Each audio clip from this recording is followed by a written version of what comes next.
د فضایي موجوداتو اثبات په قرآن کریم.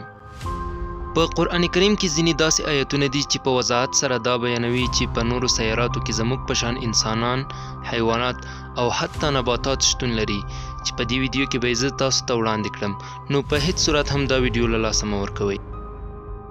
مخکې له دې نه چې دا ویډیو وګورئ نو زموږ یوټیوب چینل در سره سبسکرایب کړئ، د زنګ بټن فعال کړئ ترڅو زموږ له نوې ویډیوګانو څخه خبر شئ او زموږ د حمایت لپاره کافي ده چې دا ویډیو لایک کړئ.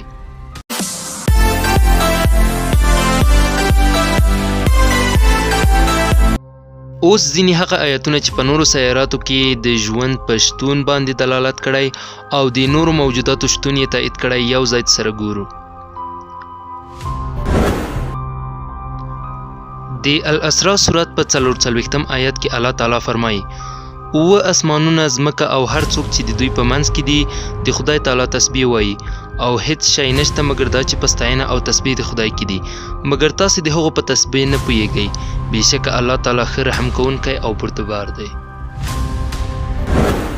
د شعرا سورت په 40 آیت کې موسی علیه السلام فرمایي چې الله تعالی رب د ځمکې، اسمانونو او هغه څه چې د دوی په منځ کې دي دی، که تاسې یقین کوونکي یاست.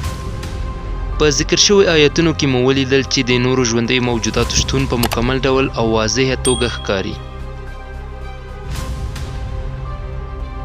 د نور سورت په 42 آیت کې الله تعالی فرمایي: پوه شئ چې د ځمکې او اسمانونو پاچاهي یوازې الله لره ده.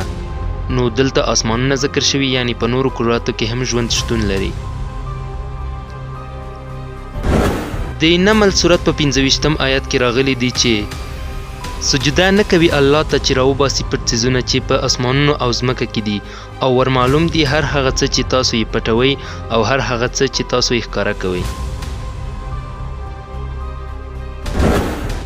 د سوره زمر په 43 آیت کې ذکر شوی دی چې د ځمکې او اسمانونو کلیان یوازې الله سره دي، او هغه خلک چې د الله تعالی په آیاتونو کافران شوي دي زیانکاران دي.